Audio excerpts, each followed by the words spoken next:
Assalamualaikum warahmatullahi wabarakatuh. Hai teman-teman, di sini saya akan menjelaskan kembali materi Sistem Pengendalian Manajemen.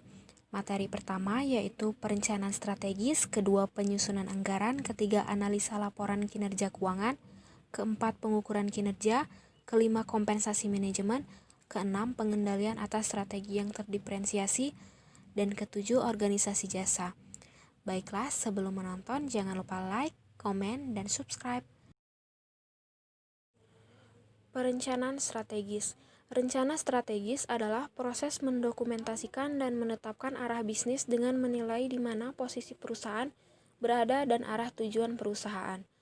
Rencana strategis memberi tempat untuk mencatat visi, misi, dan nilai-nilai, tujuan jangka panjang, dan rencana tindakan yang akan perusahaan gunakan untuk mencapainya. Seluruh rencana didasari pada fokus masa depan. Dengan begitu, perusahaan dapat menerapkan cara terbaik untuk menghadapi peluang dan tantangan. Rencana strategis juga digunakan untuk menilai serta menyesuaikan arah perusahaan. Tugas manajemen strategi. Yang pertama, mengembangkan visi dan misi strategi. Yang kedua, merangkai atau menyusun tujuan-tujuan. Yang ketiga, membangun atau craft suatu strategi untuk mencapai tujuan-tujuan. Yang keempat, melaksanakan dan mengeksekusi strategi. Yang kelima, mengevaluasi dan mengambil inisiatif membuat koreksi penyesuaian-penyesuaian. Keuntungan perencanaan strategi yang pertama, memberikan pedoman yang konsisten bagi kegiatan-kegiatan perusahaan. Yang kedua, membantu manajer mengantisipasi masalah-masalah sebelum timbul menjadi lebih berat dan bagaimana menanganinya. Yang ketiga, membantu para manajer dalam pembuatan keputusan. Keempat, meminimalkan kemungkinan kesalahan karena tujuan atau sasaran dan strategi dirumuskan dengan sangat cermat. Kelemahan perencanaan strategi ada 3. Yang pertama, memerlukan investasi terhadap waktu, uang, dan orang yang cukup besar. Yang kedua, penetapan dan pemeliharaan suatu perencanaan strategi atau sistem formal melibatkan banyak biaya. Yang ketiga, perencanaan strategi kadang-kadang cenderung membatasi perencanaan hanya terhadap pilihan yang paling rasional dan bebas resiko. Selanjutnya, karakteristik rencana strategis formal. Yang pertama, adanya keyakinan dari manajemen puncak akan pentingnya perencanaan strategis. Yang kedua, organisasi yang dijalankan bertaraf besar dan rumit, serta perlu diperhatikan masalah, struktur, dan isi program, hubungan organisasional, dan gaya manajemen puncak. Yang ketiga, prediksi ketidakpastian yang akan timbul di masa depan. Kegiatan pokok perencanaan strategis. Yang pertama, menganalisis program-program baru yang diusulkan. Ide-ide program baru bisa berasal dari manapun. Usulan-usulan biasanya pada intinya bersifat reaktif atau proaktif, yaitu muncul sebagai reaksi terhadap ancaman yang dirasakan. Dan yang kedua, menganalisis program-program yang sedang berjalan. Selanjutnya ada proses perencanaan strategis. Proses pertama yaitu meninjau dan memperbarui rencana strategis dari tahun lalu memutuskan asumsi dan pedoman. Literasi pertama dari perencana strategis baru, lalu ke analisis. Selanjutnya, literasi kedua dari rencana strategis baru, dan meninjau dan menyetujui. Susunan anggaran. Anggaran merupakan alat penting untuk perencanaan dan pengendalian jangka pendek yang efektif dalam organisasi. Anggaran operasi meliputi waktu 1 tahun dan menyatakan pendapatan dan beban yang direncanakan untuk tahun anggaran tersebut. Hubungan dengan perencanaan strategis. Proses penyusunan anggaran fokus pada 1 tahun, sedangkan perencanaan strategis fokus pada aktivitas yang mencakup periode beberapa tahun. Perencanaan strategis mendahului penyusunan anggaran dan menyediakan kerangka kerja di mana anggaran tahunan dikembangkan. Suatu anggaran merupakan potongan 1 tahun dari rencana strategis organisasi. Perbedaan dengan prediksi. Yang pertama, anggaran. Mengestimasikan potensi laba dari unit bisnis tersebut dinyatakan dalam istilah moneter. Meliputi waktu untuk 1 tahun, komitmen manajemen, dan disetujui oleh pimpinan tertinggi diubah dalam kondisi tertentu dapat diperbandingkan. Sedangkan prediksi dapat dan tidak dapat diperbandingkan dalam istilah moneter. Untuk periode kapanpun, penyusunan tidak menerima tanggung jawab untuk memenuhi hasil yang diprediksikan. Varians dari prediksi tidak dianalisa secara formal maupun berkala. Kegunaan anggaran. Yang pertama, menyelaraskan dengan rencana strategis, membantu mengordinasikan aktivitas dari beberapa bagian organisasi, menugaskan tanggung jawab ke manajer untuk mengotorisasi jumlah dan wewenang untuk digunakan dan memberikan informasi mengenai kinerja yang diharapkan, memperoleh komitmen yang merupakan dasar untuk mengevaluasi kinerja aktual manajer. Menyelaraskan dengan rencana strategis. Perencanaan strategis dibuat pada awal tahun, dikembangkan berdasarkan informasi yang tersedia pada waktu saat itu. Anggaran diselesaikan sebelum permulaan tahun anggaran dan memberikan peluang untuk menggunakan informasi terakhir yang tersedia dan didasarkan pada penilaian manajer di semua tingkatan dalam organisasi. Penugasan tanggung jawab.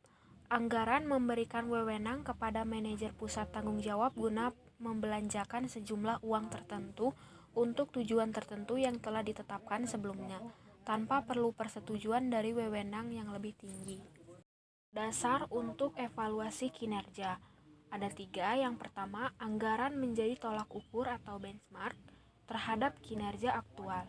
Komitmen pembuat anggaran dan atasannya dapat berubah bila asumsi-asumsi yang mendasarinya juga berubah.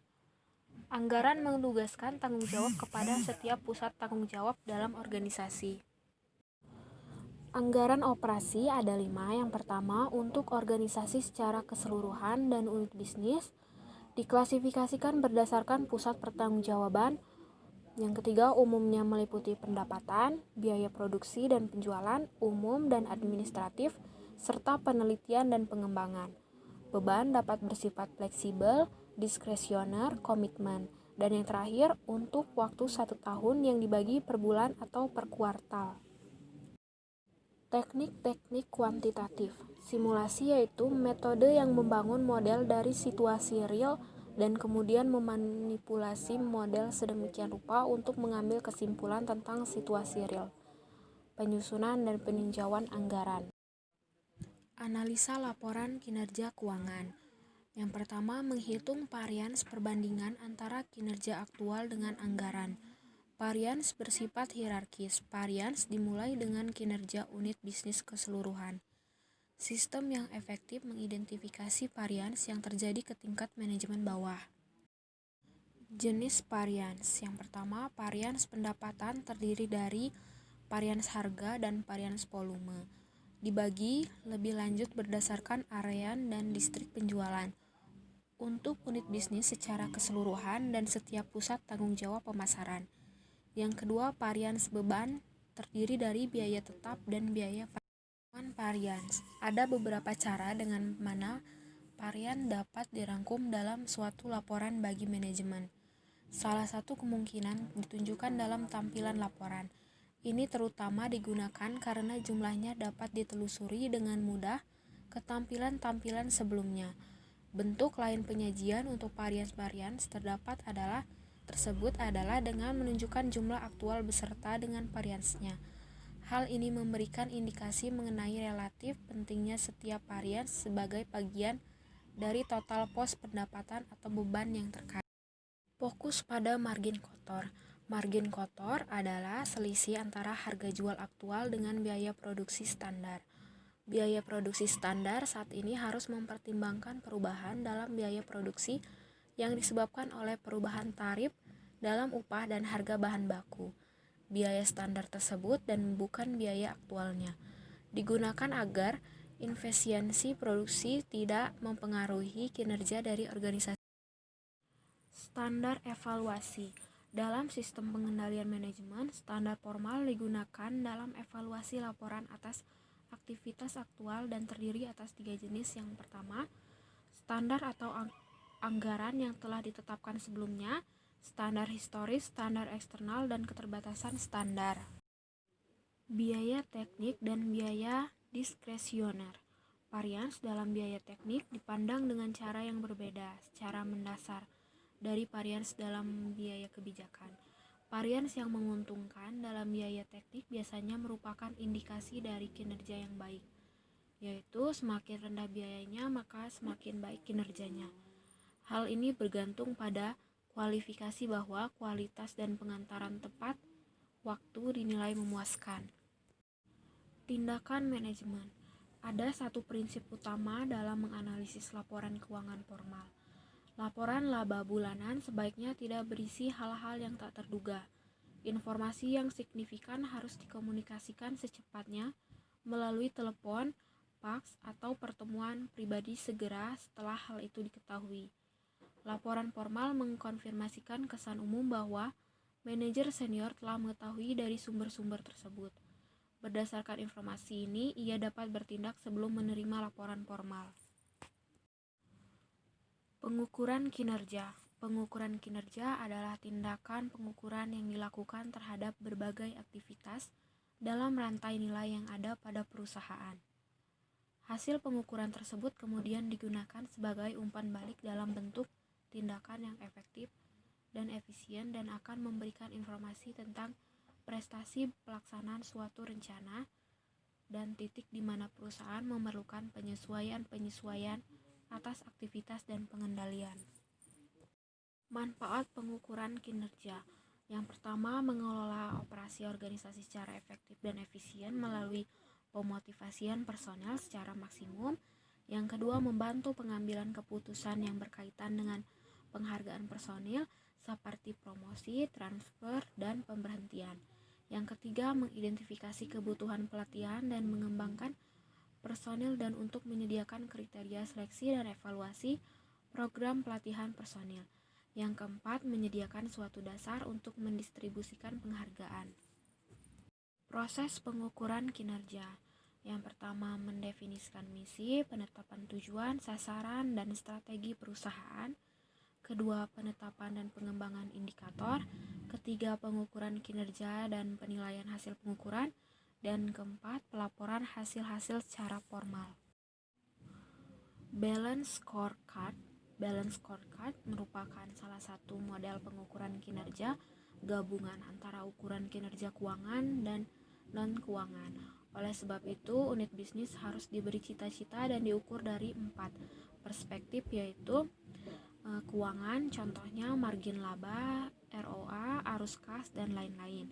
Yang kedua, pelanggan, contohnya pangsa pasar, indeks kepuasan pelanggan atau CSI. Dan yang ketiga, bisnis internal, contoh retensi karyawan, pengurangan waktu siklus.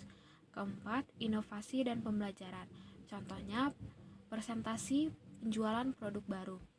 Balance scorecard bertujuan untuk memelihara keseimbangan antara ukuran-ukuran strategis yang berbeda dengan pencapaian cita-cita untuk mendorong karyawan agar bertindak sesuai kepentingan terbaik organisasi.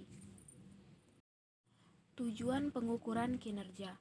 Yang pertama, mengetahui tingkat ketercapaian tujuan organisasi. Kedua, menyediakan sarana pembelajaran pegawai. Ketiga, memperbaiki kinerja periode-periode berikutnya. Keempat, memberikan pertimbangan yang sistematik dalam pembuatan keputusan, pemberian penghargaan. Yang kelima, menciptakan akuntabilitas publik. Dan keenam, memotivasi pegawai. Kompensasi manajemen. Perencanaan sistem pengendalian manajemen adalah untuk memotivasi para anggota organisasi untuk mencapai cita-cita perusahaan. Karakteristik dari rencana kompensasi insentif. Kompensasi terdiri dari 3 komponen. Yang pertama gaji, kedua laba, dan ketiga kompensasi insentif. Manajer umumnya menerima kompensasi yang lebih tinggi di perusahaan besar dibandingkan di perusahaan yang kecil. Dan perusahaan di industri yang sama cenderung untuk bersaing satu sama lain dalam hal kompensasi. Rencana insentif jangka pendek. Yang pertama, total kantong bonus. Jumlah total dari bonus yang dapat dibayarkan ke sekelompok karyawan yang memiliki kualitas dalam suatu tahun tertentu disebut dengan kantong bonus. Yang kedua, carry over. Setiap tahun, komite dari Dewan Komisaris memutuskan seberapa besar yang akan ditambahkan ke carryover, atau seberapa besar akumulasi carryover yang akan digunakan jika bonus ternyata terlalu rendah.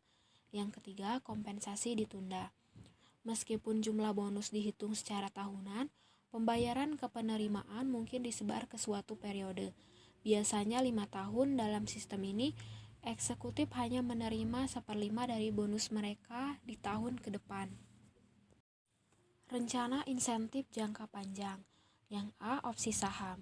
Suatu opsi saham adalah hak untuk membeli sejumlah lembar saham pada atau setelah tanggal tertentu di masa depan atau tanggal pelaksanaan, pada harga yang telah disetujui pada tanggal pemberian opsi, biasanya harga pasar sekarang atau 95% dari harga pasar sekarang. Manfaat motivasional utama dari rencana opsi saham adalah rencana tersebut mengarahkan energi manajer ke arah kinerja jangka panjang maupun jangka pendek dari perusahaan tersebut. Yang B, saham phantom. Suatu rencana saham phantom memberikan saham kepada manajer untuk tujuan pembukuan saja di akhir periode yang telah ditentukan, katakanlah 5 tahun. Eksekutif tersebut berhak untuk menerima suatu penghargaan yang setara dengan apresiasi di nilai pasar dari saham tersebut sejak tanggal penghargaan. Penghargaan tersebut dapat berbentuk uang tunai, lembar saham, atau keduanya. C. Hak apresiasi saham. Suatu hak apresiasi saham adalah suatu hak untuk menerima pembayaran uang tunai berdasarkan peningkatan dalam nilai saham dari saat pemberian penghargaan sampai suatu tanggal tertentu di masa depan. D. Saham kinerja. Suatu rencana saham kinerja memberikan sejumlah tertentu ke seseorang manajer ketika cita-cita jangka panjang tertentu telah terpenuhi. Yang E, unit kinerja. Dalam suatu rencana unit kinerja, suatu bonus tunai dibayarkan ketika target jangka panjang tertentu telah dicapai. Rencana ini dengan demikian menghubungkan aspek-aspek dari hak apresiasi saham dan saham kinerja. Insentif untuk pejabat korporat. Setiap pejabat korporat kecuali CEO bertanggung jawab sebagian atas kinerja keseluruhan perusahaan. Para pejabat korporat ini dimotivasi oleh dan berhak untuk menerima suatu bonus kinerja yang baik untuk menstimulasi motivasi. CEO biasanya mendasarkan penghargaan pada penilaian terhadap kinerja masing-masing orang. Penilaian ini tentu saja bersifat subjektif. B. Kompensasi CEO. Kompensasi CEO biasanya didiskusikan oleh komite kompensasi Dewan Komisaris setelah CEO tersebut mempresentasikan rekomendasi untuk kompensasi bawahannya. Insentif untuk manajer unit bisnis. Yang pertama, jenis insentif. Beberapa insentif bersifat keuangan, sementara lainnya bersifat psikologis dan sosial. Insentif keuangan mencakup kenaikan gaji, bonus, tunjangan, dan fasilitas. Contohnya mobil, perjalanan wisata, keanggotaan klub, dan seterusnya.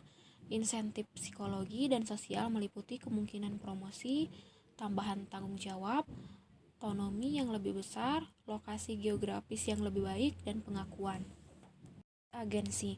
Teori agensi mengeksplorasi bagaimana kontrak dan insentif dapat ditulis untuk memotivasi individu-individu untuk mencapai keselarasan tujuan. Teori ini berusaha untuk menggambarkan faktor-faktor utama yang sebaiknya dipertimbangkan dalam merancang kontrak insentif. Pengendalian atas strategis yang terdiferensiasi.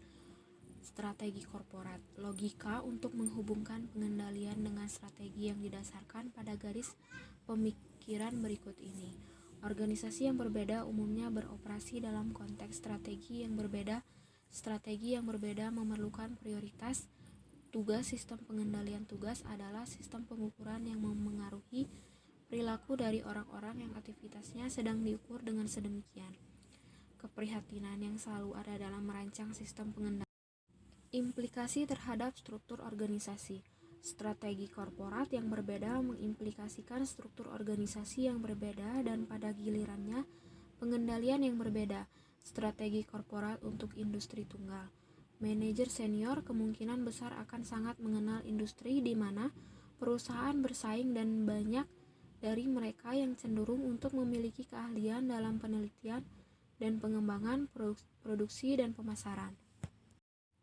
Implikasi terhadap pengendalian manajemen. Setiap organisasi tidak dapat secara efektif menerapkan strateginya tanpa sistem pengendalian manajemen yang konsisten. Dalam bab ini akan dibahas mengenai kebutuhan perencanaan dan pengawasan dari strategi yang berbeda. Strategi perusahaan yang berbeda mengimplikasikan perbedaan gaya manajemen puncak. Perbedaan dalam gaya manajemen, para manajer mengelola secara berbeda. Gaya manajemen dipengaruhi oleh latar belakang dan kepribadian dari manajer yang bersangkutan. Beberapa manajer sangat tergantung pada laporan dan dokumen formal tertentu, sementara yang lainnya lebih menyukai percakapan dan kontak yang informal. Beberapa manajer berpikir dalam hal yang konkret, sementara yang lain berpikir secara abstrak. Beberapa manajer berorientasi pada proses, sementara yang lain berorientasi pada hasil.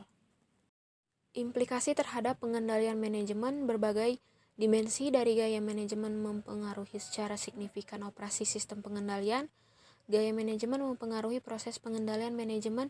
Bagaimana CEO memilih untuk menggunakan informasi tersebut, mengadakan pertemuan-pertemuan peninjauan kinerja, dan seterusnya yang pada gilirannya mempengaruhi bagaimana sistem pengendalian sebenarnya beroperasi, bahkan jika struktur formal tidak berubah di bawah CEO yang baru.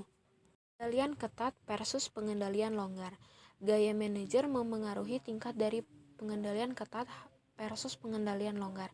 Dalam situasi apapun, manajer dari pusat tanggung jawab produksi rutin dapat dikendalikan dengan relatif ketat atau longgar, dan pengendalian aktual mencerminkan gaya dari atasan manajer. Organisasi jasa. Organisasi jasa secara umum. Pengendalian manajemen dalam industri jasa agak berbeda dengan pengendalian manajemen dalam perusahaan manufaktur. Ketiadaan persediaan penyangga. Yang pertama, barang dapat disimpan dalam bentuk persediaan yang merupakan penyangga untuk memperkecil dampak fluktuasi dalam volume penjualan terhadap proses produksi. Jasa tidak dapat disimpan. Meskipun perusahaan manufaktur dapat memperoleh pendapatan di masa depan dari produk yang ada di tangan pada saat ini, perusahaan jasa tidak dapat melakukan hal tersebut. Perusahaan jasa harus mencoba untuk meminimalkan kapasitasnya yang tidak terpakai.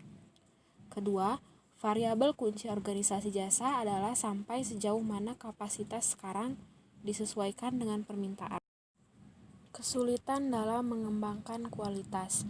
Perusahaan manufaktur dapat melakukan inspeksi atas produksinya sebelum produk tersebut dikirimkan ke pelanggan, serta kualitasnya dapat diukur secara kasat mata. Perusahaan jasa tidak dapat menilai kualitas produk sampai pada saat jasanya diserahkan, dan seringkali penilaian tersebut bersifat subjektif. Padat karya. Perusahaan manufaktur dapat menambah peralatan dan mengotomatisasi lini produksi, sehingga dengan demikian perusahaan menggantikan buruh dan mengurangi biaya. Hampir semua perusahaan jasa bersifat padat karya dan tidak dapat melakukan hal semacam itu. Organisasi multi-unit. Beberapa organisasi jasa mengoperasikan banyak unit di berbagai lokasi, di mana setiap unit adalah relatif kecil. Kesamaan dari unit-unit yang terpisah memberikan dasar yang umum untuk menganalisis anggaran dan mengevaluasi kinerja yang tidak ada di perusahaan manufaktur. Informasi dari setiap unit dapat dibandingkan dengan rata-rata sistem atau regional, dan karyawan dengan kinerja tinggi dan rendah dapat diidentifikasi. Organisasi jasa profesional karakteristik khusus. Sasaran utama perusahaan manufaktur adalah untuk memperoleh laba yang memuaskan, terutama tingkat pengembalian yang memuaskan atas aktivitas yang digunakan. Organisasi profesional memiliki relatif sedikit aktiva yang berwujud. Aktiva utamanya adalah keterampilan dari staf profesionalnya yang tidak muncul di neraca perusahaan. Sasaran keuangannya adalah untuk memberikan kompensasi yang memadai kepada para profesional tersebut. Yang kedua, profesional. Organisasi profesional adalah organisasi yang padat karya, dan karyawannya adalah orang-orang khusus. Pendidikan bagi kebanyakan profesi tidak mencakup pendidikan dalam manajemen, tetapi pada umumnya lebih menekankan kepada keterampilan dari profesi tersebut dibandingkan kepada keterampilan manajemen. Profesional cenderung melakukan pekerjaan terbaik yang dapat mereka lakukan tanpa mempedulikan biayanya. Pengukur input dan output. Output dari organisasi profesional tidak dapat diukur dengan ukuran fisik. Output adalah efektivitas dari pekerjaan si pengacara, dan hal ini tidak dapat diukur dengan jumlah lembaran kerja di dalam tas kerjanya atau jumlah jam persidangan yang diikutinya. Pendapatan yang diperoleh adalah satu ukuran output di beberapa organisasi profesional, tetapi angka moneter ini paling-paling hanya berkaitan dengan kuantitas jasa yang diberikan, namun bukan kualitasnya. Perusahaan kecil. Organisasi yang kecil juga membutuhkan anggaran. Perbandingan umum antara kinerja terhadap anggaran dan cara untuk mengaitkan kompensasi dengan kinerja. Pemasaran. Di beberapa organisasi profesional seperti kantor pengacara, organisasi kesehatan, dan kantor akuntan, kode etik profesi membatasi jumlah dan karakter dari usaha pemasaran yang terlalu ketara oleh para profesional. Tetapi pemasaran adalah aktivitas yang penting di hampir semua organisasi. Jika pemasaran tidak dapat dilakukan secara terbuka, maka hal itu dapat dilakukan dalam bentuk kontak pribadi, pidato, artikel, pembicaraan di lapangan golf, dan sebagainya. Aktivitas pemasaran tersebut dilakukan oleh profesional, biasanya oleh profesional yang banyak menggunakan waktunya dalam pekerjaan produksi, yaitu bekerja untuk klien. Sistem pengendalian manajemen. Yang pertama, penentuan harga. Harga jual dari pekerjaan ditetapkan dengan cara tradisional. Penentuan biaya profesional yang harus dibayarkan biasanya dikaitkan dengan waktu profesional yang digunakan dalam penugasan tersebut. Tarif tagihan per jam biasanya didasarkan pada kompensasi dari tingkat profesional tersebut, ditambah dengan beban untuk biaya overhead dan laba. Pusat laba dan penetapan harga transfer. Unit-unit pendukung seperti pemeliharaan, pemrosesan informasi, transportasi, telekomunikasi, percetakan, dan pengadaan barang dan jasa membebankan layanan yang mereka berikan ke unit yang mengkonsumsi layanan tersebut. Perencanaan strategis dan penyusunan anggaran. Secara umum, sistem perencanaan strategis formal di organisasi profesional tidak berkembang sebaik di perusahaan manufaktur dengan struktur yang sama, dan organisasi profesional tidak memiliki kebutuhan yang besar akan sistem semacam itu. Rencana strategis dari suatu organisasi profesional biasanya terutama terdiri atas rencana pengisian karyawan untuk jangka panjang dan bukannya rencana penuh untuk seluruh aspek operasi perusahaan. Karakteristik khusus. Yang pertama, aktiva moneter. Kebanyakan aktiva dari perusahaan jasa keuangan bersifat moneter. Nilai sekarang dari aktiva moneter adalah jauh lebih mudah untuk diukur dibandingkan dengan nilai pabrik dan aktiva fisik lainnya, atau hak paten dan aktiva tidak berwujud lainnya. Yang kedua, jangka waktu transaksi. Kesuksesan atau kegagalan keuangan akhir dari suatu penerbitan obligasi, suatu pinjaman hipotek kepada individu, atau suatu polis asuransi jiwa mungkin tidak dapat diketahui selama 30 tahun atau lebih. Selama periode ini, kebanyakan dari pinjaman atau polis dapat berubah dan daya beli uang tentu saja akan berubah. Imbalan dan resiko. Banyak perusahaan jasa keuangan bergerak dalam bisnis yang menerima resiko sebagai ganti rugi atas imbalan yang diperoleh. Kebanyakan keputusan bisnis melibatkan trade-off antara resiko dan imbalan. Semakin besar resikonya, semakin besar pula imbalan yang diantisipasi. Organisasi perawatan kesehatan. Organisasi perawatan kesehatan terdiri dari rumah sakit, klinik, dan organisasi kedokteran yang serupa. Organisasi pemeliharaan kesehatan, panti, dan rumah perawatan organisasi rumah, dan laboratorium medis adalah beberapa di antaranya. Meskipun semuanya memiliki hampir semua karakteristik dari organisasi nirlaba, banyak di antaranya yang merupakan perusahaan berorientasi laba. Organisasi nirlaba. Organisasi nirlaba adalah organisasi yang tidak dapat mendistribusikan aktiva atau labanya kepada atau untuk manfaat dari anggotanya, pejabat maupun direkturnya. Definisi ini tidak melarang organisasi untuk memperoleh laba. Definisi tersebut hanya melarang distribusian dari laba tersebut. Karakteristik khusus. Yang pertama, ketiadaan ukuran laba. Dalam organisasi nirlaba, laba bersih secara rata-rata sebaiknya hanya sedikit saja di atas nol. Laba bersih yang besar memberikan sinyal bahwa organisasi tidak memberikan pelayanan yang berhak untuk diharapkan oleh pihak-pihak yang memasok sumber daya. Yang kedua, modal kontribusi. Hanya satu perbedaan besar antara transaksi akuntansi pada suatu bisnis dengan transaksi pada suatu organisasi nirlaba, yaitu transaksi akuntansi yang berkaitan dengan bagian ekuitas dan neraca. Terdapat dua kategori utama dari modal kontribusi, yaitu pabrik dan sumbangan. Pabrik meliputi kontribusi gedung dan peralatan, atau kontribusi dana untuk memperoleh aktivitas tersebut, pekerjaan seni dan objek museum lainnya. Sumbangan terdiri dari pemberian yang donornya berkeinginan agar jumlah pokoknya tetap utuh selamanya. Hanya laba dari pokok sumbangan tersebut yang akan digunakan untuk mendanai operasi perusahaan. Ketiga, akuntansi dana. Banyak organisasi nirlaba menggunakan sistem akuntansi dana, yaitu dana-dana yang terpisah dalam bentuk beberapa dana. Kebanyakan organisasi memiliki dana umum atau dana operasi, dana pabrik, dan dana sumbangan.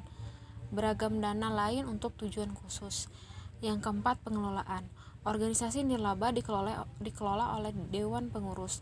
Kinerja yang diawasi dengan pengawas lebih sulit untuk diukur dalam organisasi nirlaba dibandingkan dalam bisnis. Kebutuhan Dewan Pengawas lebih besar dibandingkan dalam organisasi bisnis. Karena kewaspadaan dari Dewan Pengelola mungkin merupakan satu-satunya cara yang efektif untuk mendeteksi kapan organisasi nirlaba tersebut berada dalam kesulitan. Sistem pengendalian manajemen. Yang pertama, penetapan harga produk. Penetapan harga layanan pada biaya penuh, yaitu jumlah dari biaya langsung, biaya tidak langsung, dan mungkin penyisihan kecil untuk meningkatkan ekuitas organisasi. Perencanaan strategis dan penyusunan anggaran. Perencanaan strategis adalah proses yang lebih penting dan memakan waktu dibandingkan dengan dalam bisnis yang biasa. Anggaran merupakan alat pengendalian manajemen yang paling penting dalam hal aktivitas keuangan. Yang ketiga, evaluasi dan operasi. Di kebanyakan organisasi nirlaba tidak ada cara untuk mengetahui seberapa besar biaya organisasi yang optimum. Oleh karena itu, manajer pusat tanggung jawab cenderung untuk membelanjakan apa saja yang diperbolehkan dalam anggaran. Meskipun jumlah yang dianggarkan tersebut mungkin lebih tinggi daripada yang diperlukan, sebaliknya mereka mungkin membatasi pengeluaran yang memiliki pengembalian yang sangat bagus hanya karena pengeluaran tersebut tidak termasuk dalam anggaran. Baiklah, itu saja yang dapat saya jelaskan. Lebih kurangnya mohon dimaafkan, dan terima kasih yang sudah menonton.